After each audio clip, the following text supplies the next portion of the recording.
अस्सलाम वालेकुम। Doctor Danish real focus के साथ हाजिर है। आज 24 तारीख है और कल 25 तारीख। पाकिस्तान के अंदर जो सियासी कशमकश है और सियासी खेल है, सियासी बहरान है, उसका कोई ना कोई रास्ता मुतय्यन कर देगा। हालांकि कुछ लोगों का ख्याल है कि मुतय्यन हो चुका है और कुछ लोग ये कह रहे हैं कि जी 27 को मुतय्यन होगा, और हम जैसे लोग समझते हैं कि 24 और 25 अहम दिन है, क्योंकि आज सुप्रीम कोर्ट के लार्जर बेंच जो है वो दो पटिशन सुनने जा रहा है। एक सुप्रीम कोर्ट बार एसोसिएशन की पटिशन है जो 184(3) के तहत सुनने जा रहा है, जिसमें सुप्रीम कोर्ट का फैसला आएगा जो सबको मानना है। दूसरी तरफ सदारती रेफरेंस है जिसमें उन्होंने 63A की वजाहत यानी तशरीह मांगी है, और रेफरेंस है जुडिशल यानी वो जो है एडवाइजरी जुरिडिक्शंस में आता है, लेकिन दोनों को यकजा किया गया है। एज ए तालिब इल्म मैं पहले ही बता चुका हूँ कि ये यकजा नहीं किया जा सकता, क्योंकि उसमें एडवाइज़ है और इसमें डायरेक्ट फ़ैसला है, और ये फ़ैसला मानना ज़रूरी है, उसमें सिर्फ एडवाइस दिया जा सकता है। लेकिन बहरहाल सुप्रीम कोर्ट हमारी लार्जर बेंच है, आज उसके अहम तरीन फ़ैसले आने हैं। जहाँ तक मेरा ख़्याल है कि जी ज़ाहिर है सुप्रीम कोर्ट पार्लियामान के, जैसे कि वो कह चुकी है, पार्लियामानी मसले पे वो इंटरफेयर नहीं करेंगे, और आइन और क़ानून में जो कुछ लिखा हुआ है उसकी मज़ीद तशरीह की ज़रूरत नहीं है। और तीसरा चीज़ ये है कि यकीनन वो इस बात के लिए एक रिस्ट्रेन ऑर्डर ज़रूर जारी करेंगे कि अदम एतमाद की जो तहरीक है उसको आइनी और क़ानूनी तौर पर होना चाहिए, और उसमें कोई रुकावट नहीं होनी चाहिए, और ना रुकावट कोई सियासी इज्तिमा की होनी चाहिए। रेड लाइन, रेड क्रॉस या पार्लियामेंट के इर्द गिर्द कोई रास्ता ऐसा नहीं हो जहाँ से ये मेंबर ऑफ पार्लियामेंट गुज़र के जाए तो वहाँ पर आवाम का 10,000, 20,000, 30,000 का मजमा, चाहे किसी का भी, अपोजिशन का हो या हुकूमत का हो, उसको रोक सके। मेरा ख्याल है एक अहम तरीन रिस्ट्रेन ऑर्डर वहाँ से तो ज़रूर आएगा। और रही बात रेफरेंस की, तो मुझे पूरी उम्मीद है, जितना मैं कानून को जानता हूँ और जितने बड़े बड़े लॉयर से डिस्कस किया है, कि 186 मेंटेनेबल नहीं है, क्योंकि अभी जुर्म हुआ नहीं है, और जुर्म किया हुआ, और सुप्रीम कोर्ट ने कहा भी है कि ये फ्यूचरिस्टिक है। लेकिन फ्यूचरिस्टिक में भी सुप्रीम कोर्ट सिर्फ एडवाइस दे सकती है, और उसको सदर माने या ना माने, या अगर इस किस्म की कोई गलत एडवाइस चली गई जो कि अदालत से आती रही है, अदालती फ़ैसले गलत होते रहे हैं, जैसे मैं आपको कानूनी दलाइल से साबित कर चुका हूँ कि मियाँ नवाज शरीफ साहब की जो उनकी 3 केसेस बनाए गए और रेफरेंसेस बनाए गए, और 1-2 कोर्ट से सज़ा हुई और 1 कोर्ट में बरी हुए, सुप्रीम कोर्ट ने उनको नाअहल किया और ताहयात नाअहल किया, और मैंने कानूनी नुकात और जजमेंट से ये साबित किया कि वो जो बेंच था उसका जो फ़ैसला था वो गैर कानूनी, गैर आइनी फ़ैसला है। इसी तरीके से आज भी अगर ये 5 लार्जर बेंच कोई ऐसा फ़ैसला देती है जो कानून और आइन से टकराव है, क्योंकि कानून तो कानून है और आइन है, उसमें सब कुछ मौजूद है, तो उससे अगर टकराव है तो वो फ़ैसला यकीनन वो भी गैर आइनी, गैर कानूनी होगा, और वो एडवाइस जो है यकीनन उसको चैलेंज किया जा सकता है। अब सवाल ये पैदा होता है, आज का दिन इस लिहाज से बहुत अहम है कि सुप्रीम कोर्ट इन 2 अहम तरीन केसेस को यकजा करके सुनने जा रही है। अब आपके पास आ जाएगी, उनकी ऑब्जर्वेशन भी आ जाएगी, और हो सकता है कि आज ही फैसला दे दें, क्योंकि अब तो वक्त नहीं है ना। आज 24 तारीख है, 25 को उन्होंने इजलास बुलाया है, जो कि क्लियर कट ये है। हालांकि स्पीकर ये कह रहे हैं कि मैं आइन पे अमल करूंगा, तो आइन तो ये कह रहा है, स्पीकर को ये किसी ने बताया नहीं कि आइन के लिहाज से 22 तारीख को आपको इजलास बुलाना चाहे क़यामत आई हुई होती, चाहे सैलाब आया हुआ होता, चाहे कोई और चीज़ आई हुई होती। ये तो एक छोटा सा इजलास था,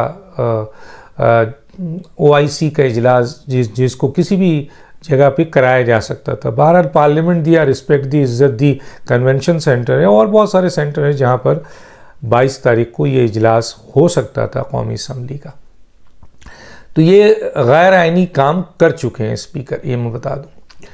देखिए, अब एक और चीज़ वाज़ेह तौर पर नज़र आ रही है कि जनाब इमरान खान साहब कह रहे हैं कि जी मैं अदम एतमाद से 1 दिन पहले जो है वो सरप्राइज़ दूंगा, और 27 को उन्होंने लोगों को कहा है कि जी वो आएँ। मेरा अपना तज़िया है, मैं अपने उस पर कायम हूँ कि इमरान खान अवामी मकबूलियत खो चुके हैं। उनके अपने वर्कर, उनके अपने MNAs कई 30-40 के करीब उनसे बदजन हो चुके हैं। लोग उनके, आप देख रहे होंगे ऑडियो भी आ रही है कि जनाब लोग उनके MNAs या उनके लीडर्स के कहने पे कैंप नहीं लगा रहे हैं, लोग आ नहीं रहे हैं, निकल नहीं रहे हैं। हाँ, वो टाइगर जो लोग हैं, जो एक जाहिर है एक बड़ी वोट लिया है, 1 करोड़ के करीब तो वोट लिया, वो अलग बात है कि 70 लाख वोट डाले गए थे इमरान खान को, लेकिन वो 1 लाख वोट में कम होते होते उनके अपने वर्करों में कम से कम कुछ ना कुछ हज़ार तो लोग होंगे ना, चले 20,000 ले लें, 10,000 ले लें, तो वो तो इमरान खान को माई बाप समझते हैं, वो गलत करें सही करें उन्होंने तो सोचना नहीं है, उन्होंने तो वो करना है जो इमरान खान कह रहे हैं। तो इमरान खान उनको उकसा रहे हैं, उनको कह रहे हैं कि जाओ उनके घरों पे हमला करो, वो हो रहा है। वो कह रहे हैं कि जी डंडे बनाओ, वो डंडे बना रहे हैं। वो कह रहे हैं जी 27 को आए हम जो है इनमें से कोई गुजर के दिखाए, वो उसकी तैयारी कर रहे हैं। 10,000, 5,000, 8,000 जितने भी लोग उनके हैं। तो मेरा अपना ये ख्याल है कि इमरान खान साहब 10 लाख का कह रहे हैं, 10 लाख तो वो उस वक्त भी नहीं लाए जब उनकी पजीराई बहुत बढ़ गई थी और उनके साथ पूरी की पूरी एजेंसी शामिल थी, पूरी की पूरी इस्टेब्लिशमेंट उस वक्त उनके साथ थी। और उस सूरत हाल में उनके साथ वो तमाम फाउंडर्स मेंबर थे, वर्कर थे, इवन कि नौजवान आ गए थे। और पाकिस्तान अवामी तहरीक के बड़ी भारी नहीं, उनकी एक 40,000 के करीब उनका अपना एक जो है वोट बैंक भी है और यही उनके लोग भी हैं, अवाम भी है, वो इनके साथ आ गए थे। तब भी आप जो है वो 50,000 से ज़्यादा इंक्रीज़ नहीं कर सके थे। और बाद में तो ये फिर बहुत चंद हज़ार रह गए थे। वो तो पाकिस्तान अवामी तहरीक के लोग 3,500 जितना मुझे पता है वो आपकी कंटेनर की हिफाजत करते थे। तो आपके पास लोग नहीं निकलेंगे। और आज के हालात में अवाम आप में मकबूलियत आपकी ख़त्म हो चुकी है। 2018 में तो अवाम में मकबूलियत आपकी आसमान पे थी, आप क्राउड पुलर भी थे, जलसे आप बड़े करते थे। लेकिन जब आपने लाहौर से इस्लामाबाद मार्च किया था तो उस वक्त सोच लीजिए कितने लोग आपके साथ गए थे और इस्लामाबाद में कितने लोग इंटर हुए थे। तो मेरा ये ख्याल है कि आप मुश्किल से 10,000, 15,000 बहुत बहुत बहुत हुआ तो 18-20,000 लोगों को पूरे पाकिस्तान से निकाल लेंगे। लेकिन ये वो लोग हैं जो क्राइसिस को फेस नहीं कर सके। ये लोग, ये वो वर्कर नहीं है जिन्होंने जेल देखा है, मुकदमात देखा है, फांसी देखी हो, कोड़े खाए हो, ये वो वर्कर नहीं है। तो एक आंसू गैस मेरा ये कहना है कि जी उनको बहुत से लोगों को घर भेज देगा। और बहुत से लोग तो निकल ही नहीं रहे क्योंकि उनको अंदाज़ा हो गया है कि इमरान खान साहब गैर आइनी, गैर कानूनी काम कर रहे हैं। वो अपनी रियासत से लड़ रहे हैं, फ़ौज से लड़ रहे हैं, वो आपके अपोजिशन से तो लड़ रहे हैं, लेकिन अब वो एक ऐसा अमल करने जा रहे हैं कि जिसके पीछे खड़ा होना बड़ा मुश्किल है। तो इसलिए बहुत सारे लोग उनको वैसे ही निकल के नहीं आएंगे। खैर, तो अब सवाल ये पैदा होता है कि 27 को वो कह रहे हैं कि मैं अदम एतमाद से एक दिन पहले सरप्राइज़ दूंगा। अदम एतमाद के हवाले से उनके तमाम गेम ख़त्म हो चुके हैं। उनका कोई गेम नहीं है माँ सवाई ये कि वो इस्तीफ़ा दें या अदम एतमाद को फेस करें, इसके अलावा नहीं है। हाँ, सरप्राइज़ क्या देंगे? सरप्राइज़ के हवाले से कल मैं अपने वीलॉग में बता चुका हूँ, आपने देखा होगा। 2 पर्ची उनके जेब में, आवाम में खड़े होकर वो इसका ऐलान कर सकते हैं, लेकिन उनको इसके कॉन्सिक्वेंसेस उनको इसका भुगतना पड़ेगा, क्योंकि ये अमल मुल्की और कौमी मफाद में नहीं है, ज़ाती मफाद में और इक़्तिदार के लिए है। तो कौम ना इसको एक्सेप्ट करेगी, ना इदारे इसको एक्सेप्ट करेंगे। बहुत बड़ा रिएक्शन आएगा। और फ़ौज ने वाज़ेह तौर पे कह दिया है कि ना वो किसी मफाहमत में शामिल हैं, ना वो इस कश्मकश में किसी के साथ हैं। ये सियासी मसला है, आइनी मसला है, आप लोग अपने लेवल पर हल करें। लेकिन जब आप फ़ौज को पत्थर मारेंगे और फ़ौज में दरार डालने की कोशिश करेंगे, फ़ौज को आप जो है ना वो प्रोवोक करेंगे, उसको स्टिमुलेट करेंगे और ऐसे फ़ैसले करेंगे जो फ़ौज एक्सेप्ट नहीं करेगी, कि आवाम भी एक्सेप्ट नहीं करेगी, और तो उसकी बुनियाद पे ज़ाहिर रिएक्शंस आएगा। और ये इन चीज़ों की तैयारी मैं पहले ही कह चुका हूँ कि उन्होंने भी किया हुआ है। 27 को आप वो अदम एतमाद से पहले आप सरप्राइज़ देंगे या कोई और आपको सरप्राइज़ दे देगा। हो सकता है आप अदम एतमाद से एक दिन पहले जो सरप्राइज़ देने जा रहे हैं उससे पहले ही आपका ख़ात्मा हो जाए। और देखिए, मैंने कहा ना कि 24 और 25 बहुत ही इंपॉर्टेंट है। आज अगर फ़र्ज़ कीजिए इत्तेहादी ऐलान कर देते हैं कि हम इमरान खान के साथ नहीं है, हम अपोजिशन के साथ हैं और हम अपोजिशन बेंच में बैठना चाहते हैं, तो इमरान खान साहब का गेम ख़त्म। फिर इमरान खान साहब क्या करेंगे? वो कहते हैं मैं इस्तीफ़ा नहीं दूंगा।